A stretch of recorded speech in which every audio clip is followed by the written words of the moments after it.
درویش پانی میں سوکھی روٹی بھگو کر کھا رہا تھا کہ اتنے میں شور مچ گیا۔ ہر طرف سے گھوڑوں کے ہنہنانے اور ٹاپوں کی آوازیں آنے لگیں۔ کچھ ہی دیر میں جاہو جلال کے ساتھ جھونپڑے کے سامنے ایک گھوڑ سوار آیا اور درویش سے پوچھا، بابا جی میں آپ کی کیا خدمت کر سکتا ہوں؟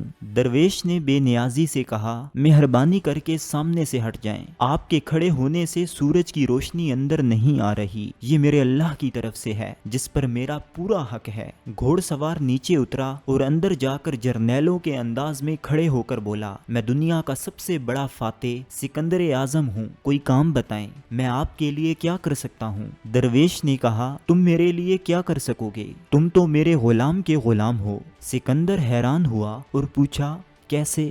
درویش نے کہا، میرا نفس میرا غلام ہے اور تم نفس کے غلام ہو۔ نفس ایک ایسی چیز ہے جو پیدائش سے موت تک انسان کے ساتھ ہوتی ہے۔ یہ ہمیشہ آرام اور راحت کا طلبگار ہوتا ہے۔ یہ انسان کو بہکاتا ہے، مایوس کرتا ہے اور خیالات کو پراگندہ کر کے نیکی سے دور لے جانے کی کوشش کرتا ہے۔ انسان چاہ کر بھی اس کو خود سے الگ نہیں کر سکتا اور نہ ہی اس کو مار سکتا ہے، البتہ مجاہدے اور ریاضت سے اس پر قابو پانا ممکن ہے، اور جو شخص بھی ایمان کی مضبوطی کے ساتھ اس کو زیر کر لیتا ہے اس کے لیے قرآن مجید میں جنت کی خوشخبری دی گئی ہے۔ نفس کو اپنا غلام بنانے والے کے لیے دنیاوی لذتوں اور چیزوں کو چھوڑنا آسان ہو جاتا ہے، جبکہ اس کے برعکس جو نفس کا غلام ہوتا ہے وہ عارضی چیزوں سے دل لگا لیتا ہے، اس کے لیے دنیا سے جانا بہت ہی مشکل ہو جاتا ہے۔ ایک بزرگ کا قول ہے، دنیا کی مثال سمندر کی سی ہے اور انسان کا دل کشتی ہے، جب تک کشتی پانی کے اوپر ہوتی ہے وہ سلامت رہتی ہے، لیکن جیسے ہی اس میں پانی آ جاتا ہے تو اس کی غرق آبی یقینی ہو جاتی ہے۔ نفس کا غلام ہر چیز کو پیسوں اور دنیاوی مفادات کے زاویے سے دیکھتا ہے، اس کے ہاں اخلاص، قربانی اور نیکی کی اہمیت نہیں ہوتی، اس کی ساری زندگی دولت دولت کرتے گزر جاتی ہے۔ یہی وجہ ہے کہ جب اس کی موت کا وقت آتا ہے تو وہ روتا ہے کہ جو مال اور سامان اس نے جمع کیا تھا اس کو کیسے اپنے ساتھ لے جائے۔ نفس کے غلام کے لیے موت کے وقت اس سے بڑی تکلیف اور کوئی نہیں کہ روح نکلنے کے ساتھ اس کو دنیا چھوڑنے کی اذیت بھی سہنی پڑتی ہے۔ جب بھی انسان اللہ کے لیے چھوڑنا سیکھ جاتا ہے تو اس کو سکون مل جاتا ہے۔ بہترین کردار کا تعلق مال و دولت کے ساتھ نہیں بلکہ ایمان کے ساتھ ہے، وگرنہ یہاں جو جتنا مالدار ہوتا وہ اتنا با کردار بھی ہوتا، مگر ایسا نہیں ہے۔ 1979 میں واصف علی واصف رحمت اللہ علیہ ایک تعلیمی ادارہ چلا رہے تھے جس میں فیس وغیرہ لینے کا باقاعدہ نظام نہیں تھا، کیونکہ درویش لوگ حساب کتاب نہیں رکھتے۔ ایک دن ان کے پاس ادارے کا اکاؤنٹنٹ آیا اور کہا، سر بچے فیس نہیں دے رہے اور مزید خرچنے کے لیے پیسے بالکل ختم ہو گئے ہیں۔ اس وقت واصف صاحب اپنی کیفیت میں تھے۔ فرمایا، بھائی تم سمجھ رہے ہو کہ میں پیسے اکٹھے کر رہا ہوں، میں تو اپنا جنازہ اکٹھا کر رہا ہوں۔ ایک دفعہ میں گھر میں رنگ و روغن کروا رہا تھا، کاریگر نے دیوار پر ایک تصویر دیکھی تو مجھ سے پوچھا، یہ تصویر کس کی ہے؟ میں نے کہا، میرے استاد واصف علی واصف رحمت اللہ علیہ کی ہے، اگرچہ میں ان سے ملا نہیں ہوں مگر ان کی کتابیں پڑھ کر ان کو اپنا استاد مانا ہے۔ وہ بولا، میں ان کو جانتا ہوں،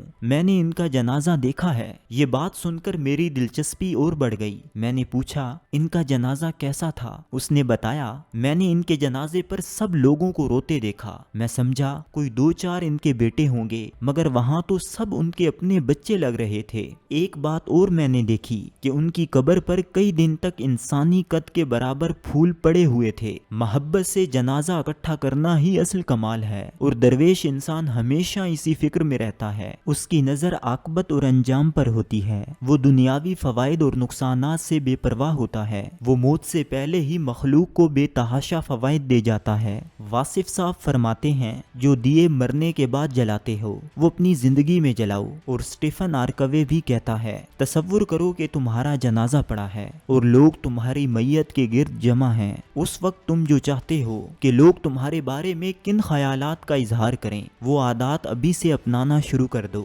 انسان جب مرنے لگتا ہے تو وہ یہ چیزیں نہیں گنتا بلکہ اس کو پچھتاوے یاد آتے ہیں، وہ سوچتا ہے، کاش میں اپنے ساتھ کے لوگوں کو راضی کر لیتا۔ یہ بات یاد رکھیں کہ راضی رکھنے کے لیے راضی رہنا بڑا ضروری ہے۔ جو انسان گلے شکوے کرتا ہے وہ کبھی راضی نہیں رہ سکتا اور نہ ہی اس سے اللہ راضی ہوتا ہے۔ جیسا کہ واصف صاحب فرماتے ہیں، جتنا تم اللہ پر راضی ہو اتنا اللہ تم پر راضی ہے۔ رب کی نعمتوں پر راضی رہنے کی نشانی یہ ہے کہ انسان اللہ کی نعمتوں کو دوسروں میں بانٹتا ہے۔ اس لیے حدیث شریف میں فرمایا گیا ہے کہ تم میں سے بہترین وہ ہے جو لوگوں کو نفع دیتا ہے، جو دوسروں کو آسانیاں دیتا ہے، جس کی زندگی سے کسی کو فائدہ پہنچ رہا ہے، جس کے ہونے سے کسی کا دیا جل رہا ہے اور جس کے آنے سے کسی کی روٹی بڑھ رہی ہے۔ اس کا مخلوق سے رویہ دراصل خالق کے ساتھ بہترین تعلق کی بنیاد ہے۔ انسان کا روحانی تعلق جتنا اونچا ہوتا ہے اتنا ہی متوازی بھی ہونا ضروری ہے۔ یعنی اللہ کے ساتھ تعلق تو بلند ہے مگر زمین والوں کے ساتھ تعلق گہرا نہیں ہے تو پھر اس خدمت خلق کا کوئی فائدہ نہیں۔ خالق و مخلوق والی دونوں لائنز کو برابر رکھنا بہت ضروری ہے۔ جس انسان کی یہ دونوں لائنز ایک جیسی نہیں تو اس کا مطلب ہے کہ وہ نفس کا غلام ہے، وہ خود پرست ہے، وہ صرف اپنے لیے جیتا ہے،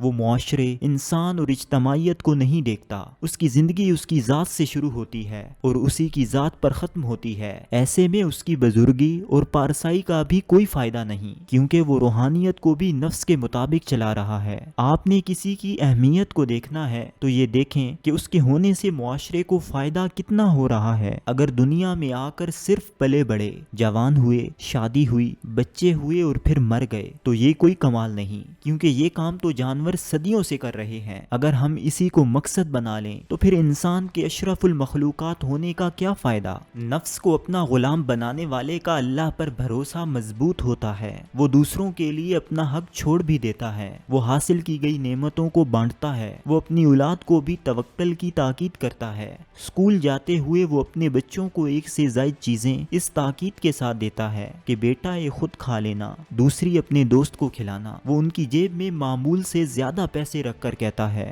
بیٹا جو بھی آپ کو مستحق انسان نظر آئے اس کی مدد کر دینا۔ وہ ہمیشہ اپنے بچوں کو اوپر والا ہاتھ بناتا ہے اور پھر یہی تربیت ان کی کامیابی کی بنیاد بنتی ہے۔ والدین کی اس تربیت سے پھر ایسے افراد بھی ہمارے معاشرے میں ہوتے ہیں جن کے جنازے پر جب اعلان ہوتا ہے کہ اگر کسی کا میت پر کوئی حق ہے تو ان کے بھائیوں سے لے لیں تو سننے والوں کی آنکھیں آنسوؤں سے لبریز ہو جاتی ہیں کہ اس نیک انسان نے تو ہمیں اتنا دیا کہ ہم اس کے مقروض ہیں۔ بہت سارے لوگ اس لیے رو پڑے کہ میت کی کمر پہ جو نشان تھے وہ ان بوریوں کے اٹھانے سے بنے تھے جو اس نے لوگوں کی خدمت کے لیے اٹھائی تھیں۔ نفس کو غلام بنانے والے کو اطمینان کا تحفہ ملتا ہے، وہ اپنی ہر حیثیت کو قبول کر کے قناعت اختیار کر لیتا ہے، وہ اپنے حالات اور زندگی کی اونچ نیچ کو قبول کر لیتا ہے، وہ دیگر لوگوں کی طرح زمانے کو برا بھلا نہیں کہتا۔ علم نفسیات کے مطابق جس میں قبول کرنے کا مادہ زیادہ ہوگا اتنا ہی اس میں کردار اور توکل زیادہ ہوگا، اور جس میں قبول کرنے کا مادہ نہیں وہ مایوسی کا شکار ہوگا، اور مایوسی جب بھی آئے گی انسان کے کردار اور یقین کو خراب کرنا شروع کر دے گی۔ Retired chief justice Lahore high court Anwar ul-Haq صاحب بتا رہے تھے کہ اس معاشرے میں سکسیشن سرٹیفکیٹ بنانا بھی انتہائی مشکل ہے۔ یہ وہ سرٹیفکیٹ ہوتا ہے جب کوئی انسان مر جاتا ہے اور اس کے بینک اکاؤنٹ میں پیسے ہوں تو اس کے لواحقین اس سرٹیفکیٹ کے بغیر یہ رقم نہیں نکال سکتے۔ جسٹس صاحب بتا رہے تھے کہ جب بھی اس کیس کے لیے اخبار میں اشتہار دیا جاتا ہے تو 100 میں سے 100% لوگ جھوٹا دعویٰ کر دیتے ہیں، یعنی اس معاشرے میں بیوہ کو اس کا جائز حق بھی نہیں دیا جاتا، حالانکہ فوت شدہ شخص اور جس نے ان کے اوپر دعویٰ کیا ہوتا ہے ان کا آپس میں کوئی تعلق ہی نہیں ہوتا۔ آزادی کے وقت کئی سارے لوگ ایسے تھے جنہوں نے یہاں آ کر غیر متعلقہ زمینیں اپنے نام کروا لی تھیں، پھر دنیا نے دیکھا کہ ذلت اور مفلسی ان کا مقدر بنی۔ دنیا میں جو بھی چیز آپ کی نہیں اور آپ کہیں یہ میری ہے تو اس وقت سے آپ کا نقصان شروع ہو جائے گا۔ دوسری طرف کچھ لوگ ایسے بھی تھے جنہوں نے ہجرت کے وقت پکے ہوئے پھلوں کے باغات چھوڑ دیے تھے